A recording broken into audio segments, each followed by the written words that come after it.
So hopefully Ken can join us. He was the last one with the question.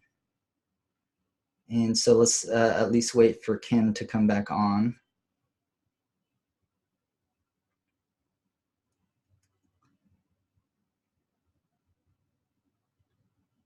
I will try to repost the questions that were in chat. I've got them.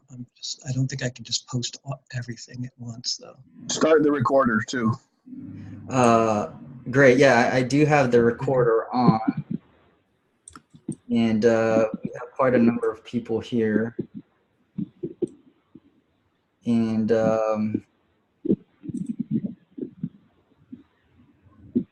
okay, so we're still waiting for Ken. I'm not sure if he can join us. It 619 area code. I'm gonna mute you because I hear noise. And you could unmute yourself if you want to say something. And so hopefully, I was hoping Ken would be back on this call, but I will answer his question anyways, so he can watch this video. This is being recorded.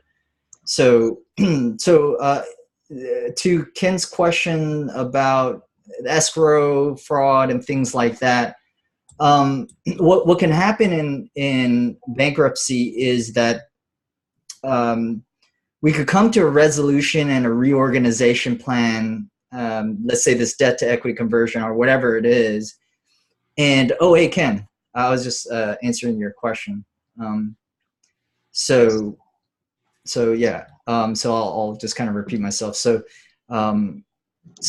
in bankruptcy, we can go through the process of this reorganization plan, approving, voting for a plan, but also part of the plan can include, let me see if there's some background noise somewhere, but it's okay. You guys can press mute if you guys hear background noise.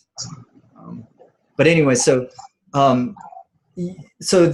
as part of the reorganization plan, you can allot some of the money in part of this plan to go to a litigation trust, where that could be used to hire lawyers, and the lawyers could also be on contingency to go after the previous managers for fraud, and the escrow company Perkins Coie for their mishandling of the escrow. So there is an opportunity to carve out like a special litigation trust to go after everybody. Let's say the previous managers, Perkins Coie, whatever it is, and I think it's well worth it to have that as part of the plan.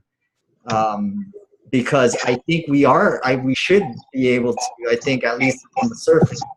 I think Perkins Coie did something wrong where they weren't supposed to release all the money to the managers until the facilities were built out. And then of course the previous managers, there were a lot of indications of fraud, right? So I think we want to pursue that, and I think there is potential to do that. It's just that the trustees focused on the operations, getting it to a point where they can sell it, and then determining, okay, if they have assets, there could be this ongoing litigation trust that lives beyond the resolution of the assets and the bankruptcy, and lives on to sue the previous managers of Gigawatt. So does that answer your question? Yeah, who are you talking to? I think it does for me. Yeah, Ken, because you're mentioning about the escrow and the fraud, right? Right. And so also here now we're using our miners, our equity, and we're paying legal expenses, we're paying rent and utilities back.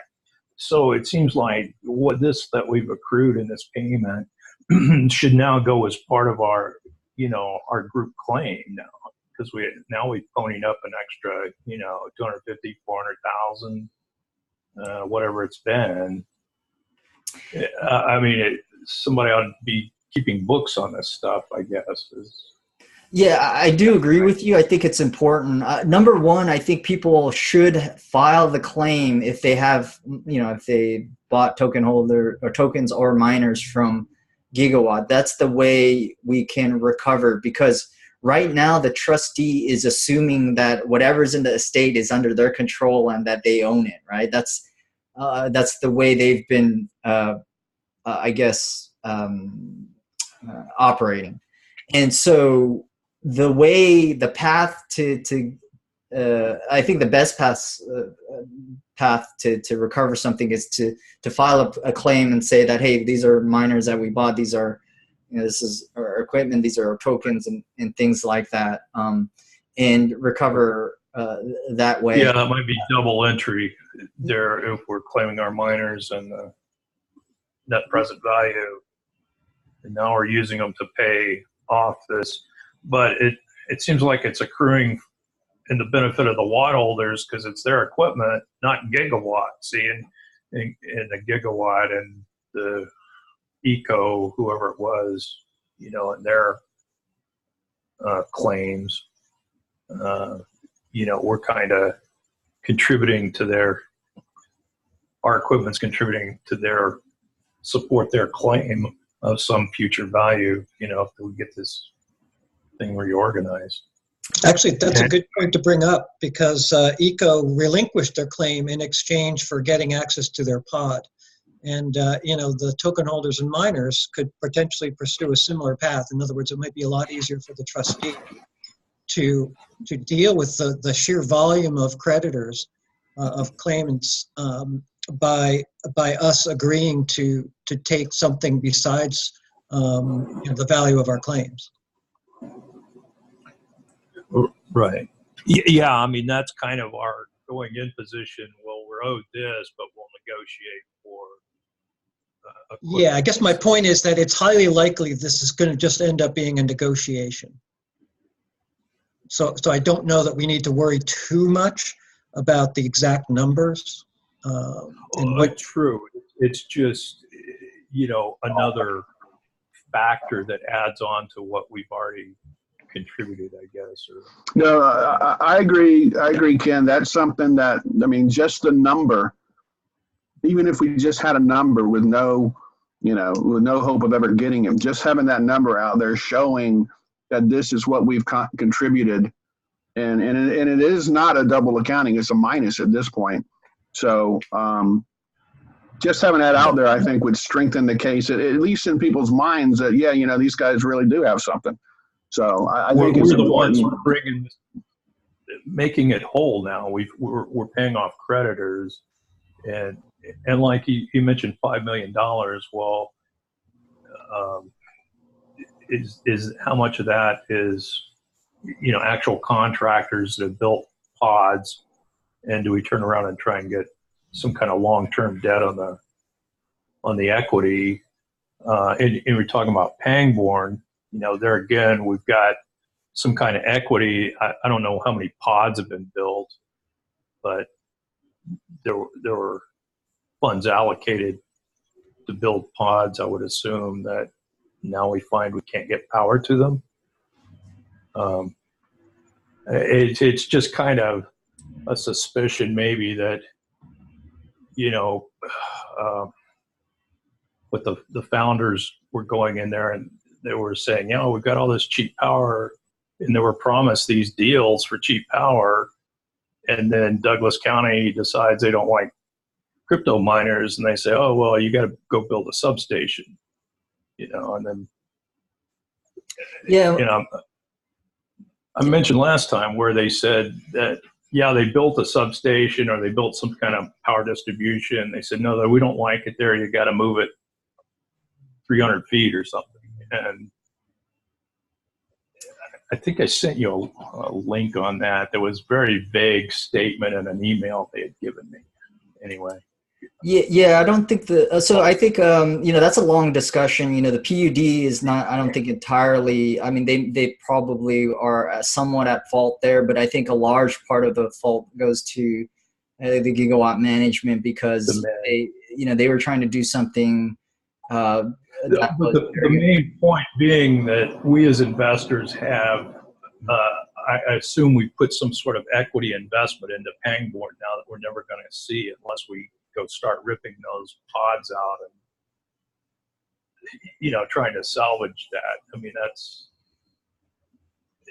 if it's sold, how do we see any compensation for it in terms of the bankruptcy that, okay, we'll give the guys credit for this infrastructure that's been built. Again, more bookkeeping, but just kind of throwing that out. So what they do is they collect all the assets, they sell it, they pool everything that is sold and put it into a pot and then determine who gets what based on priority of their, if they're as creditors. I mean, they could be secured, they could be unsecured, and there's this priority where all the unsecureds get, or the secureds get paid first, and then the next priority gets paid in full next, and then down the list. So what they're going to do is they're going to pool all the money into a pot and then determine how to split it up. So all the assets in Pangborn, if they're sold, if there's any other assets somewhere else, I mean, they're just going to be pulled together and determined. And I do agree that the contribution of the miners and token holders for the cash flow can be a factor in determining how to divide up the the pot. And but I do think there's going to be maybe some challenge with the trustee of how they prioritize token holders and miners compared to general contractors and vendors in this case. We'll have to see. Unfortunately, the trustees not taking the best position for token holders and miners right now. They're assuming that we participated as equity holders. I think they're trying to make the case that we've invested in this ICO and therefore we're equity holders, right? I don't agree with that, but it seems to be the position they're taking. That can also complicate matters about exactly where the priority is when the pot is split up to all the different creditors. So, I mean, I think it needs to be argued, because if you don't argue it in court, they're not going to take it as your position, So I think it would be valid to. Yeah, you're right. It does need to be argued, and it's at some point it has to be realized. But the problem is that the trustee has in effect been doing everything that we would have been doing if we wanted to recover the company. He's been running the miners and paying everybody back, and at some point we're going to have to raise that, but it's going to be ugly and it's going to be bad, and we got to make sure that we got the timing right, and we don't piss him off and he just shuts everything down. I mean, he could possibly do that, and this is all conjecture at this point, but we have to wait until we get to the right moment. And I mean, there's a possibility that. What's that? Definitely a strategy in how to. Yeah, and that has been recognized, and that is something that we have to take into effect, and that's one of the things that we have lots of discussions about as far as that goes, and that's why at this point, I guess people's miners are kind of tied up in that same conversation as well. It's going to be a big war whenever that breaks, and I don't think I don't think it's good for us for that to happen right now, as far as our goals and aims as all of us as a group. Right. Well, right. We want to be smart about this, I guess, as much as possible. June, you mentioned. Dr. Hale has a quick question about, is there a way to determine which miners are where? Scott, do you want to talk about that? I mean, I can try to answer. There is a way to do it, but with the stance that the trustee has taken is that it doesn't matter whose miners are where, because they're all part of Gigawatt's property. So that's another maybe corollary to the same argument about the miners, whose property the miners are. So I wouldn't expect to see that to happen. honestly. On that Okay. on that same line, June, you mentioned that the trustees kind of looking at this as if we participated in an ICO. If that's how they view it, then the SEC should be involved because that changes everything. Well, see, so the SEC, unfortunately, if the SEC even like gets involved, it's going to take a long time before they rule on something. And in this case, even if I don't believe we actually participated as equity in this. So I actually neither did I. Yeah, and but if the SEC rules on it, and if the trust, it's actually not favorable. It'll be supporting the trustees' kind of contention that we're equity holders and not like we're not buyers of pre-purchasing these facilities. So the SEC is unlikely to get involved. Number one, even if they do, it would be unfavorable to us because if it's deemed a security, then it's the trustee. We're at the back of the line. Creditors have priority over equity holders.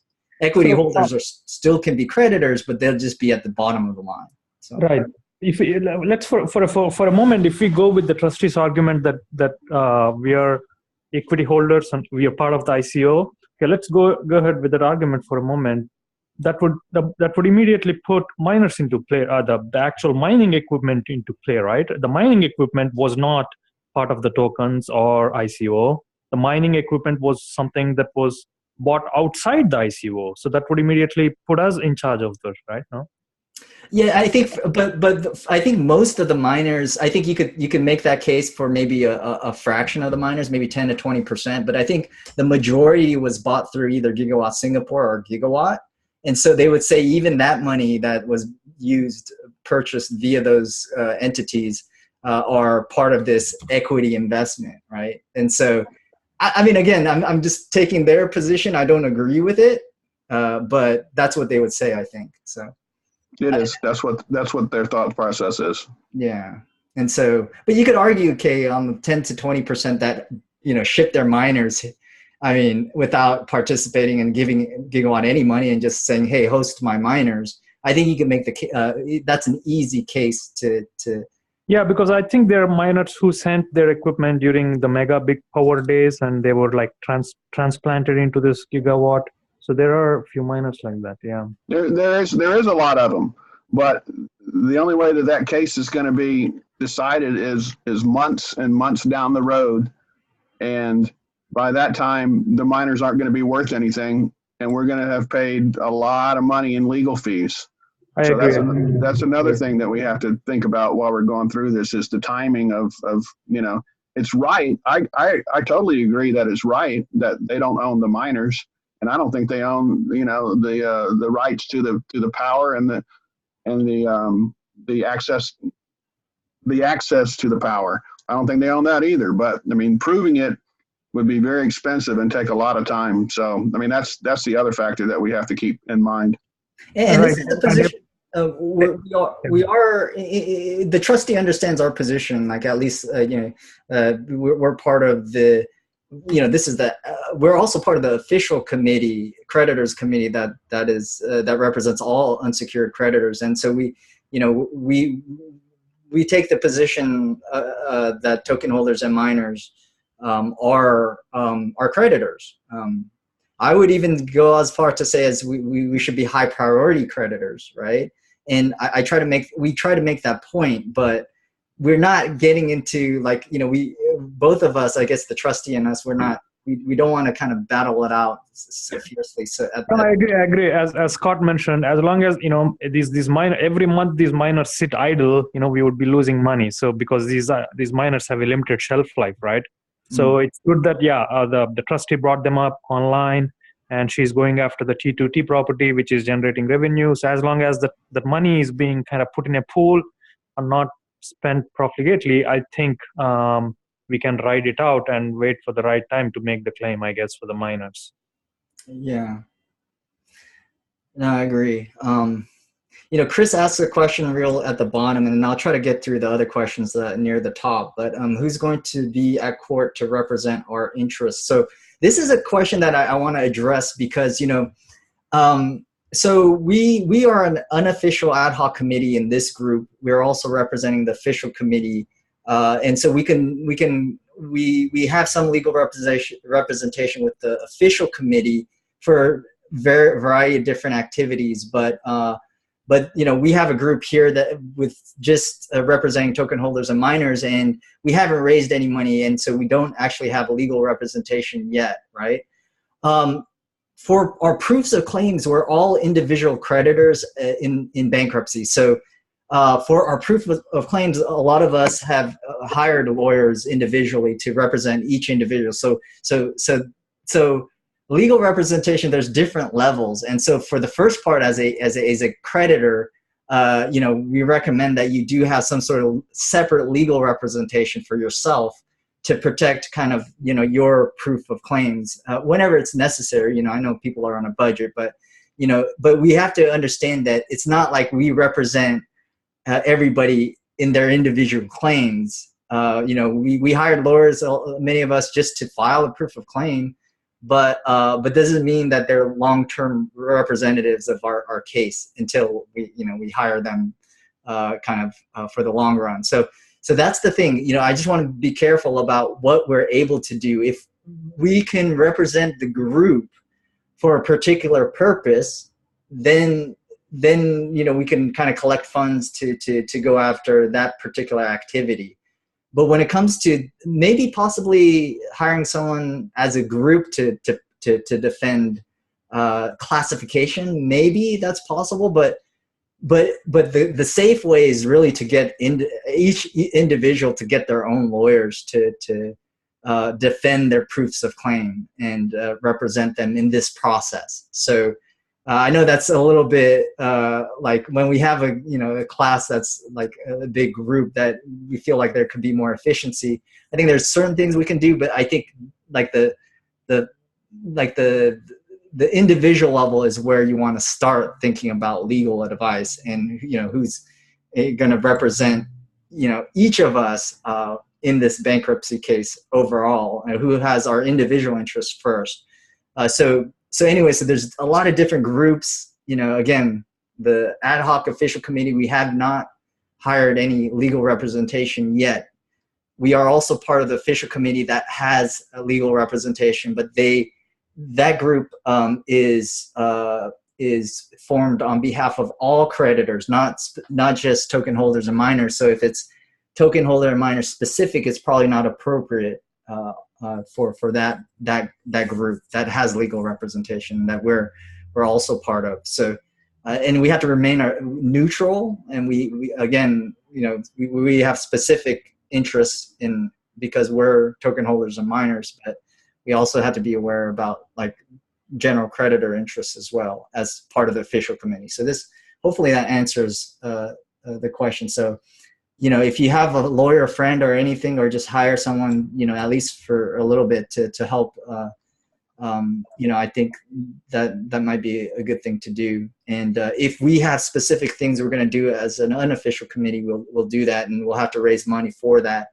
I think mainly it would be for this debt to equity conversion. If we get enough support, and if it seems like it's viable, we'll do that. Maybe classification, maybe getting rid of insiders. That might be a couple other things that we might need help with. But the main thing, I think right now our focus is the debt to equity conversion is probably the most immediate thing, or the most. Can I talk about that for just a second? Sure. The way bankruptcy works is that all the creditors get classified into different groups. And once a plan is submitted, all the different groups will vote on that. And for a plan to pass, one of the groups has to vote for it. So our real power as a group is our numbers.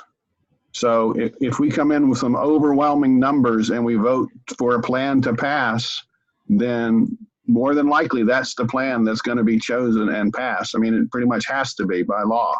So that's why we've been asking everybody for their support and signing up for these things. And if you haven't signed up, please sign up. And if you know somebody that is on the fence because they don't quite understand, hopefully you got enough information out of this meeting to tell them, yeah, we really need to do this.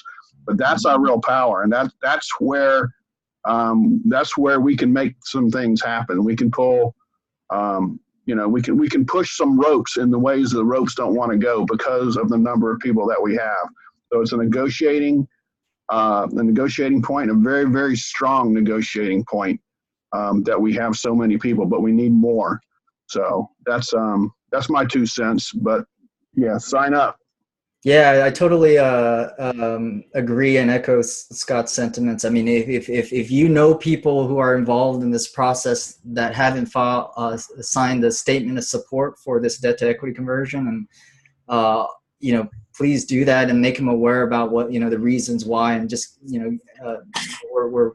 we're happy to inform or answer any questions. But it is very important. If we do have the numbers, we already have half supporting it, and then if we have the numbers in terms of value and in terms of just the number of creditors on our side, then we could influence this entire bankruptcy plan. Can you guys do a mailing to get that material out, or maybe do re-email? Ken, a lot of people might have. Yeah, I think that's a good question. We did just email people, and we had about 70-80% open it, and 50% have signed up. But so I think we could get more. I mean, it's just a matter of just following up, I think. Yeah, on that point, could you or Scott send a follow-up email? Usually it takes people, they already have their day jobs and all that. So yeah, like a nudge, to 1 or 2 nudges really makes people, and have a clear call to action. Yeah. Yeah, I agree. So we'll do that. Let them know. Yeah. That this is going to put us over the top. Already let them know that we've already had good success. 50% people signed up, so that gives them they are not alone. They're in good company. So if you let them know that 50% already signed up, we need more support. Things like that.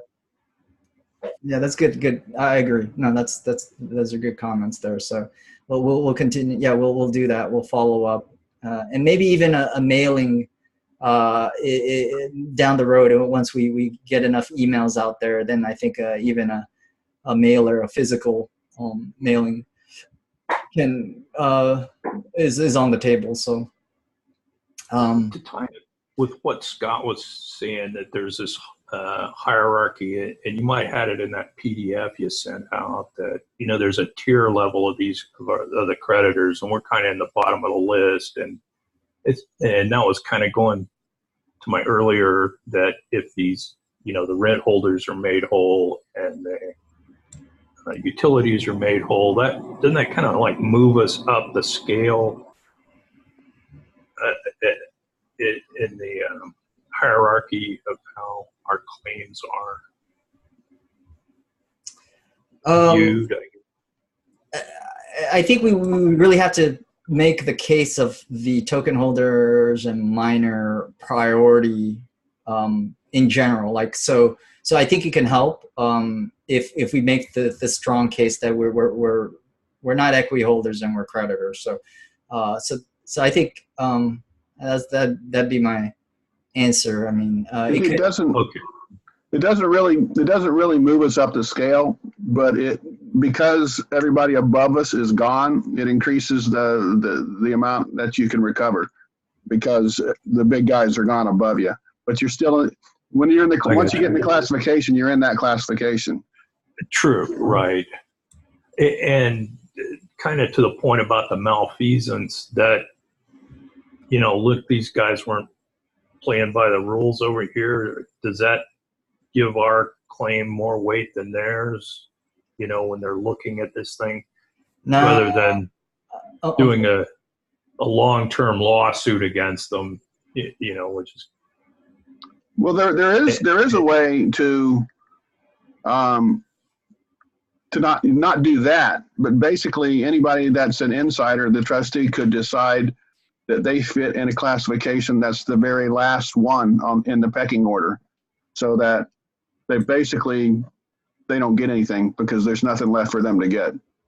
And that's not, that's half the equation. They don't get anything, but that doesn't make them pay anything either. And that's what the lawsuits and the trusts and things that June was talking about would go through.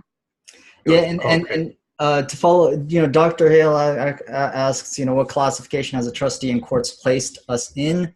They haven't made that determination yet, so we're just trying to kind of defer that. But we think that they are likely to put us as equity, and equity holders would be at the bottom of the list. So I think they haven't done anything officially.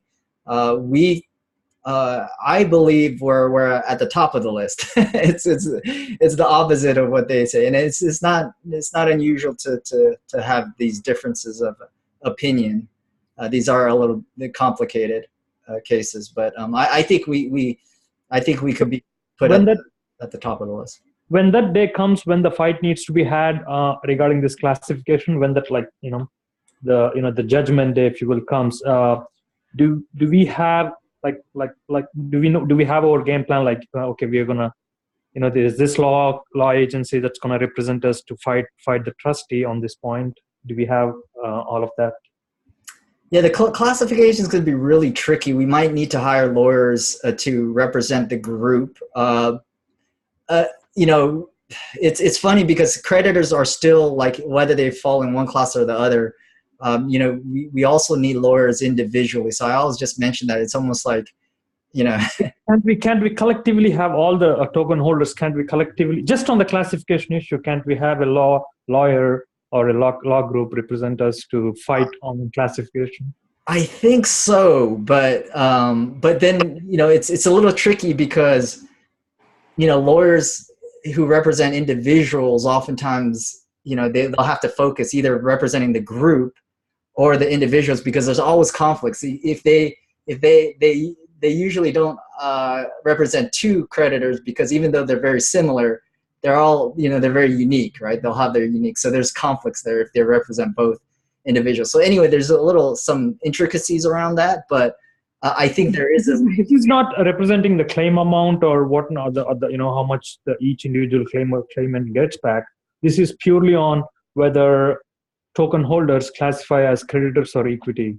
Yeah, I think so, Kay, and I think we should pursue that for efficiency. So, and I think it's possible, but it's slightly tricky on exactly how to proceed with that. But no, I do agree. I think that's a possibility.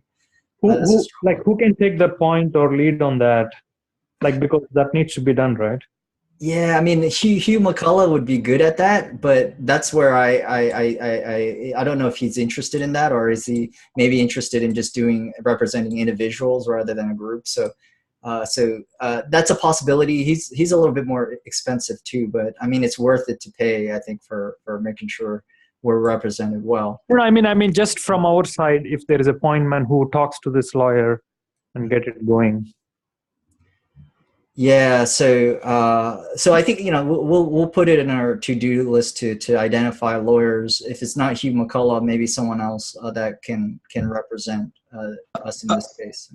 I would add one thing is so far we've been kind of walking the line because between June and Scott and myself, we're majority vote in the unsecured the official creditors committee. And so, we have lawyers that represent us there. And so far we've been kind of leveraging that and keeping in our back pocket the idea of hiring our own counsel.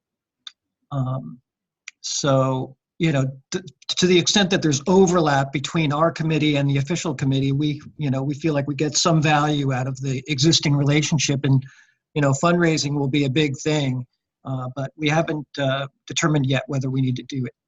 I mean, there's several options that we can take. I mean, one of them is, there are people that are going to want to be bidders that come, and if they recognize the strength of our class, there could be bidders that want to, bring us in to work with them, because that would almost guarantee that their bid would be accepted if they had 95%. And as far as classifications go, I mean, maybe we could talk them into not not classifying anybody. Well, maybe two classes. You have the insiders and everybody else, you know?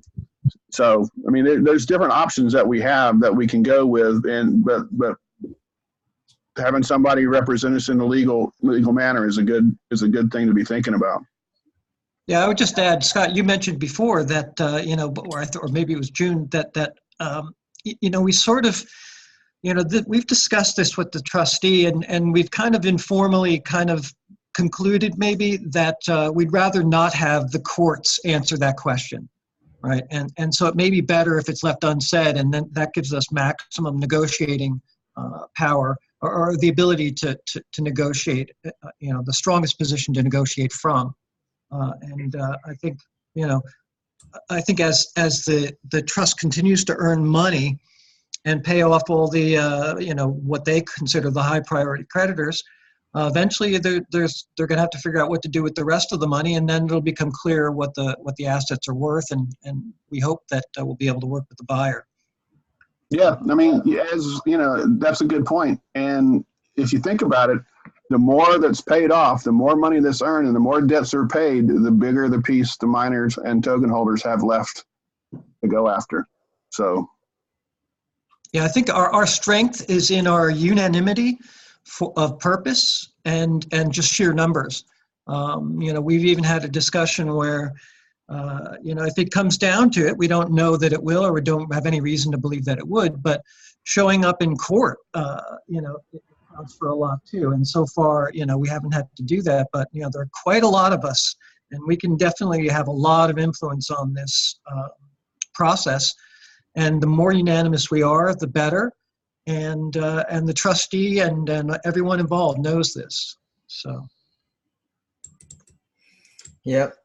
That being said, let me ask another question. You guys have said, and I agree, I think the strength is in our numbers, and you're advocating that you guys think it's a good idea that we potentially maybe take an equity interest as a percentage for whatever piece we have.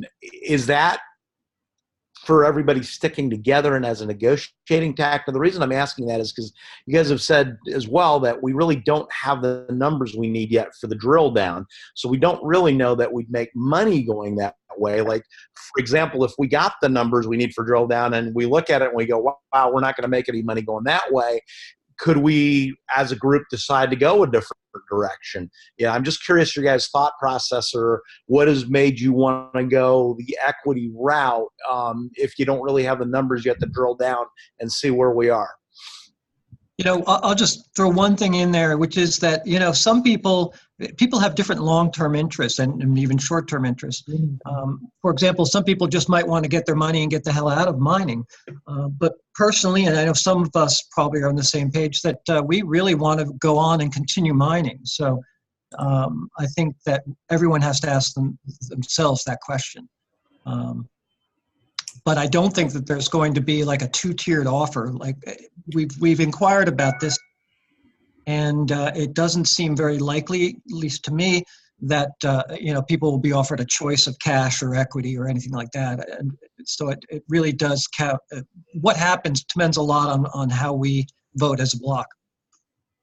Well, my goal was to be in this. I was hoping to be in this, maybe not 50 years. That was the gigawatt thing, but I was hoping to be in long term. But obviously, if you want to be in long term, you want something that's generating some revenue during that time.